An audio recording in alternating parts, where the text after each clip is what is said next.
நியாயமான தேர்தல் நடக்காது, அப்படி நடந்து நான் ஜெயிக்க கூடாது, வன்முறை கட்டவிழ்த்து விட்டு என்னை கொலை செய்யறதுக்கான முயற்சியை திமுகவை சார்ந்த முன்னாள் சட்டமன்ற உறுப்பினர் செந்தில் பாலாஜியும் செந்தில் பாலாஜியோட தம்பியும் அதுக்கான வேலைகளில் ஈடுபடுற மாதிரியான தகவல் வருது.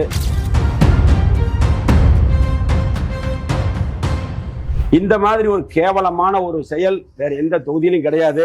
நியாயமான தேர்தல் நடக்காது, அப்படி நடந்து நான் ஜெயிக்க கூடாது, வன்முறை கட்டவிழ்த்து விட்டு என்னை கொலை செய்யறதுக்கான முயற்சியை திமுகவை சார்ந்த முன்னாள் சட்டமன்ற உறுப்பினர் செந்தில் பாலாஜியும் செந்தில் பாலாஜியோட தம்பியும் அதுக்கான வேலைகளில் ஈடுபடுற மாதிரியான தகவல் வருது. கரூர்ல நான் ஜெயிக்க கூடாது அப்படிங்கிறதுக்கான வேலைகள் மும்முரமா போய்கிட்டு இருக்குது. என் உயிருக்கு ஆபத்து இருக்கு. எனக்கோ என் குடும்பத்தாருக்கோ என் உறவினர் என் கூட இருக்கிறவங்களுக்கு ஏதாவது ஒண்ணு நடந்ததுன்னா இந்த கரூர் மாவட்டத்துல இருக்கக்கூடிய செந்தில் பாலாஜியும் செந்தில் பாலாஜியோட தம்பி அசோக் குமாரும் தான் முழு பொறுப்பது. இதை டிஜிபிக்கும் இன்னைக்கு கலெக்டர் எஸ்பி எல்லாத்துக்கும் இன்னைக்கு பெட்டிஷன் அடிச்சு மெயில் அனுப்ப போறோம். ஏன்னா அவங்க தோத்துருங்கிற பயத்துல ஏதாவது பிரச்சனை பண்ணணும். நேற்று காரணமே அதுதான். நேற்று பிரச்சனைக்கு உண்டான உரிய காரணமே அதுதான். ஆட்சி மாறும், காட்சியும் மாறும். நான் ஒரு வாரம் தான் பொறுத்திருந்து பார்ப்போம்.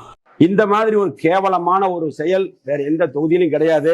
நியாயமான தேர்தல் நடக்காது, அப்படி நடந்து நான் ஜெயிக்க கூடாது, வன்முறை கட்டவிழ்த்து விட்டு என்னை கொலை செய்யறதுக்கான முயற்சியை திமுகவை சார்ந்த முன்னாள் சட்டமன்ற உறுப்பினர் செந்தில் பாலாஜியும் செந்தில் பாலாஜியோட தம்பியும் அதுக்கான வேலைகளில் ஈடுபடுற மாதிரியான தகவல் வருது. கரூர்ல நான் ஜெயிக்க கூடாது அப்படிங்கிறதுக்கான வேலைகள் மும்முரமா போய்கிட்டு இருக்குது. என் உயிருக்கு ஆபத்து இருக்கு.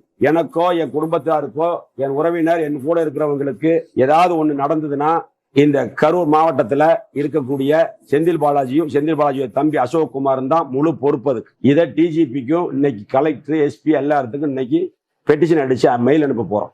ஏன்னா அவங்க தோத்துருங்கிற பயத்துல ஏதாவது பிரச்சனை பண்ணணும். நேற்று காரணமே அதுதான். நேற்று பிரச்சனைக்கு உண்டான உரிய காரணமே அதுதான். ஆட்சி மாறும், காட்சியும் மாறும். நான் ஒரு வாரம் தான் பொறுத்திருந்து பார்ப்போம். இந்த மாதிரி ஒரு கேவலமான ஒரு செயல் வேற எந்த தொகுதியிலும் கிடையாது.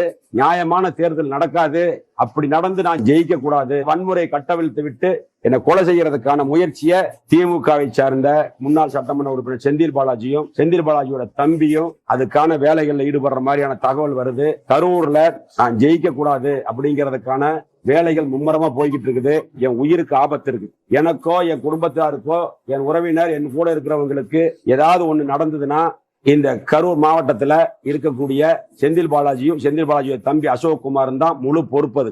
இதை டிஜிபிக்கும் இன்னைக்கு கலெக்டர் எஸ்பி எல்லாத்துக்கும் இன்னைக்கு பெட்டிஷன் அடிச்சு மெயில் அனுப்ப போறோம். ஏன்னா அவங்க தோத்துருங்கிற பயத்துல ஏதாவது பிரச்சனை பண்ணணும். நேற்று காரணமே அதுதான். நேற்று பிரச்சனைக்கு உண்டான உரிய காரணமே அதுதான். ஆட்சி மாறும், காட்சியும் மாறும். நான் ஒரு வாரம் தான் பொறுத்திருந்து பார்ப்போம்.